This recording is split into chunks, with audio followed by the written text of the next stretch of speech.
everyone, welcome back to my channel. My name's Sophie and in today's video I'm going to be going through the top 10 books I want to read this spring. So before we get into the video, please remember to like this video if you enjoy it and subscribe to my channel for more bookish content. I primarily read fantasy, thriller and romance books and I post videos every Sunday and now every other Wednesday. So as I said, this is going to be the top 10 books I would like to read in this spring season. So spring is for me March, April and May. So I think 10 books to read over 3 months is not going to be difficult at all. We have a bit of a mix of genres, so let's get into the list. So the first 2 books are some thriller books that I would really like to get to. So the first one is The Last Party by Claire Mackintosh. This is the first book in a crime series and I really enjoy Claire Mackintosh as an author. I read quite a few of her books last year and the only 3 I have left are from this series and I own all of them. So I have the first one physically and the second and the third one on my Kindle, and I really enjoy her as an author. This is definitely a bit different to her thriller books, so I'm interested to see what I think of this one. But I really want to get through her backlist and I know she had a new release back in January, I believe, so I really want to get her read and then I can pass this book on to my mum to read as well because she really enjoys this author. And then the second thriller I would like to get to this spring is Not a Happy Family by Shari LaPena or Shari LaPena. I'm not quite sure how you pronounce that. I've heard both, but I tried to read a Shari LaPena book back in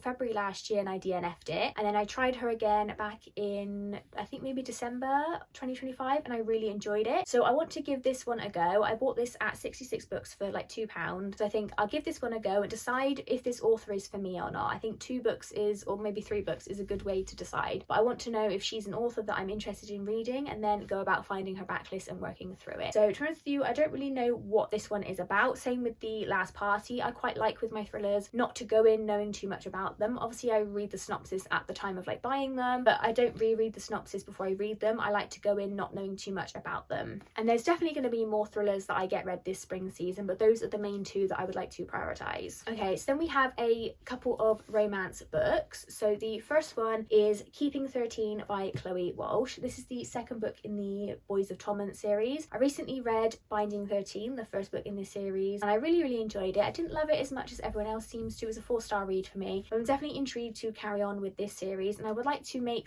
quick progress on some of the series that I've got going on this year. This is a adult romance series, even though it follows college aged teenagers. This follows some really deep topics. So in the first book we follow Johnny and Shannon, and Johnny is a aspiring rugby player and he has a really terrible injury that he's kind of keeping hidden, and Shannon moves to the Tommen College and she is actually being abused by her father and she keeps this a secret. Only a couple of her friends know, but they don't want to tell the school or the authorities because they've already ended up in care and things like that. There's a whole lot going on in this book, and this is the second book following Johnny and Shannon again, and yeah, they are quite thick, so I would like to maybe just read one this spring, finish out Johnny and Shannon's story before I move on to the next couple in this series. I really enjoyed Binding 13, so I really want to read Keeping 13 as soon as possible. We then have Wildfire by Hannah Grace. This is the second book in the, I think it's the Maple Hills series. I read Icebreaker again a couple of months ago and really enjoyed it, so I would like to continue on with this series and get this finished this year. This one, the first book is an ice hockey romance, but I don't know if this is an ice hockey romance or not, but I really enjoyed the first book and I would like to read the second and third book as soon as possible, and I got them for Christmas, so there's no excuse to not read this one, and I think this would be a good spring edition. And then finally for the romance we have The Graham Effect by Elle Kennedy. I read the Off Campus and the Briar U series over the past couple of years, and this is a sequel series to the Off Campus series, I believe this follows the children of the couples in the first book, so I really want to get to this one. There's only 3 books in this series. I love Elle Kennedy as an author, so I'd really like to get this one as soon as possible.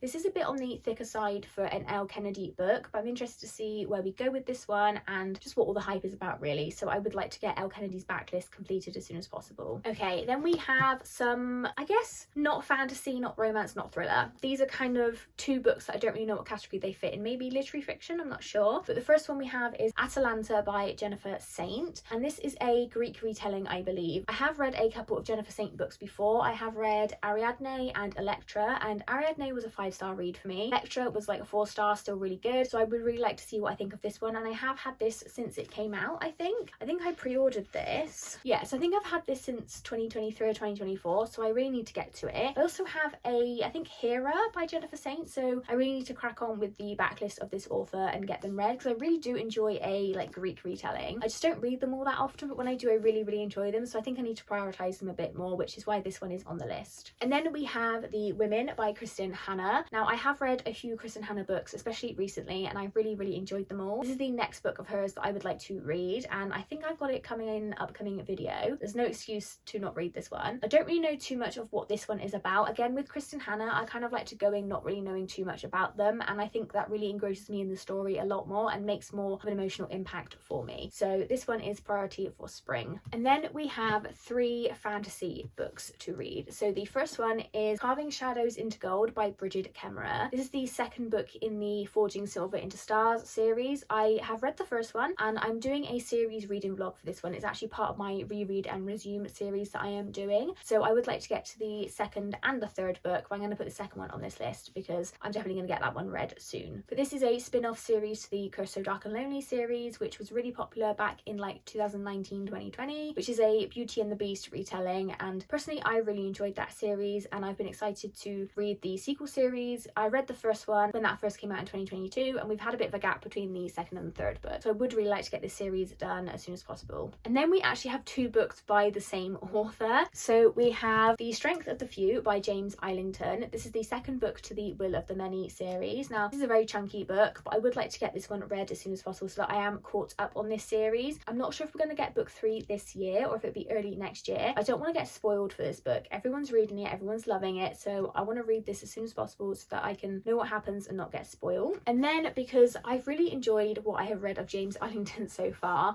I have actually got his other series, The Shadow of What Was Lost, and I have this entire series, so I would like to get this one read this year. So I think putting the first book on my spring TBR will really motivate me to read this one as soon as possible. I think I would read The Strength of the Few first and then read this one later on in spring, but I don't know too much of what this one is about. But obviously everyone's reading The Will of the Many, and now he's so popular, everyone's starting to read his backlist, and I would really like to see what this one is about. I think he's a fantastic author, and because this is a completed trilogy, I can read this entire thing within a couple of months, so there's no excuse not to get to this one this year. So those are my top 10 priority TBR books for spring. Comment down below and let me know what you guys are trying to prioritize this spring. As you can see, I do read quite a range of genres, as I like to mix up my reading. I find if I read too much of one genre, I do get into a bit of a slump. So comment down below and let me know what you guys are reading this spring, or if there's any books that you think from this list I should prioritize first. Please remember to like this video if you enjoyed it, and subscribe to my channel for more bookish content, and I'll see you in the next one, guys.